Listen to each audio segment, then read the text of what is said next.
So Sam, what is the longest quoted Old Testament passage in the New Testament? The New Covenant itself is fulfillment of Old Testament prophecy. And I think this is important because when Yeshua himself ratifies the New Covenant, he didn't just pull something out of thin air. Like, this is something that was prophesied about for centuries beforehand. And in fact, itself, it's called the prophetic covenant. Right. Yeah, because you see the New Covenant in Isaiah, Jeremiah, Ezekiel, Malachi, Hosea. I mean, it's all over the prophetic scriptures. And so it's really significant that we know that, like you said, there's continuity of scripture. And all of a sudden, Yeshua shows up in this fulfillment of Old Testament prophecy. Let's get into one of these. So let's go to Isaiah 42. So we're going to read Isaiah 42, verses 6 through 7. It says this: I, Adonai, called you in righteousness. I will take hold of your hand. I will keep you and give you as a covenant to the people, as a light to the nations, by opening blind eyes, bringing prisoners out of the dungeon, and those sitting in darkness out of the prison house.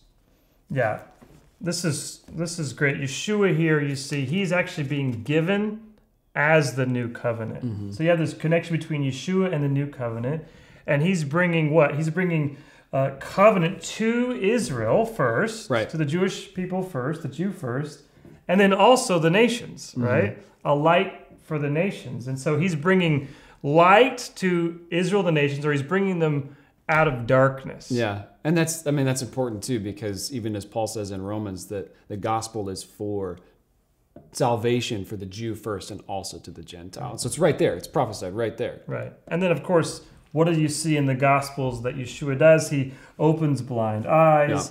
He sets those captives free, brings prisoners out of the dungeon. Like, this is all pointing to what Yeshua ends up doing in his life. Yeah, absolutely. And it's also pointing to what he started and what his bride is continuing to do as well. So now let's go to Jeremiah 31, because Jeremiah 31 is the main text of the New Covenant. Like I said, there's a lot of different passages, but this one's really clear, and it really lays out the New Covenant for us. So this is also the text of the Passover, or the Last Supper, when Yeshua is talking about his blood that ratifies the New Covenant. He's referring to Jeremiah 31. Yeah. So let's look at this, but first, we're going to have a pop quiz. Pop quiz time. All right. So Sam, what is the longest quoted Old Testament passage in the New Testament? We're saying Testament. Yeah. Do I have to buzz in? Let's see. You're the only one here. Okay, great. So go ahead. All right. It's Jeremiah 31. It is. And where is it in the New Testament? It's in Hebrews. Hebrews what? 6. Hebrews 8. Darn. I was close. So Hebrews 8, really Hebrews 7 through 10 is all about the New Covenant. But Hebrews 8 has this really long quote straight from Jeremiah 31. And it's actually saying exactly what we're going to read here. So I'm in Jeremiah 31, verse 31. And it says, "Behold, days are coming. It is a declaration of Adonai, of the Lord, when I will make a new covenant with the house of Israel and with the house of Judah." Now, first of all, you're seeing that this is this prophetic future reality, right? It hasn't happened yet. Days are coming. Right. So we know this is prophetic significance here. Jump to verse 33. It says, "But this is the covenant I will make with the house of Israel after those days. It is the declaration of Adonai. I will put my Torah within them," or my instruction within them. "Yes, I will write it on their heart. I will be their God, and they will be my people. No longer will each teach his neighbor or each his brother, saying, 'Know Adonai,' for they will all know me, from the least of them to the greatest. It is a declaration of Adonai, for I will forgive their iniquity. Their sin I will remember no more."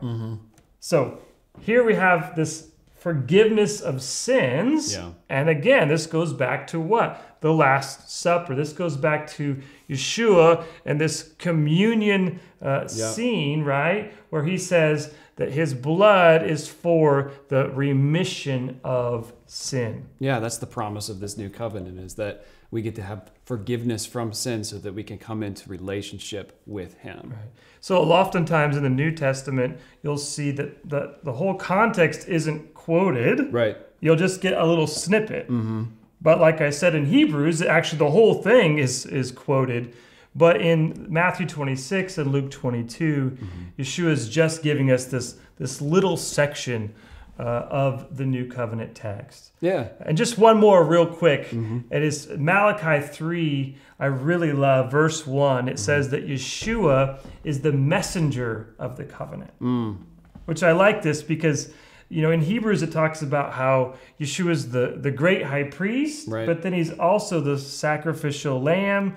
He's also the messenger. Yeah. Like Yeshua is everything. Right. And it's hard to communicate what it all is. So he's the totality of all of the context in the Old Testament, essentially, right? Yeah, it's amazing. And I think it's Mike Bickle that puts it this way, but he calls Yeshua that he's the prophet, the priest, and the king. Right. It's this totality, like you said, of he is the all in all. He does it all. He is it all. Right. So the new covenant itself is a fulfillment of Old Testament prophecy.